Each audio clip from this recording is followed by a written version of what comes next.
ఆ రోజుతో భార్గవరాముడి ప్రతీకారం పుట్టింది. గురుదేవా, రాజు రాజు జమదగ్ని మహర్షిని. ఆపండి, ఇంకేం చెప్పకండి. అర్థమైంది. ఈ వార్తతో అతనిలో ఏదో చచ్చిపోయింది. ఆ రోజుతో భార్గవరాముడి ప్రతీకారం పుట్టింది. నాన్న, మీరు నేర్పిన ధర్మం రక్తంలో మునిగిపోయింది. ఆ క్షణంలో అతని హృదయం విరిగిపోయింది.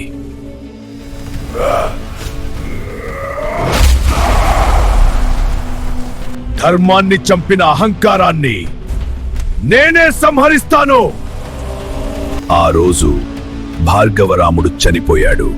పరశురాముడు పుట్టాడు.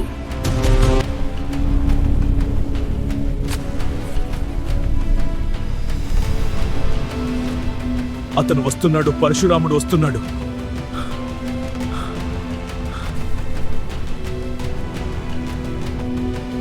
ఇది ప్రతీకారం కాదు,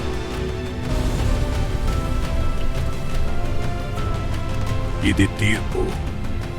అహంకారానికి తీర్పు చెప్పబడింది.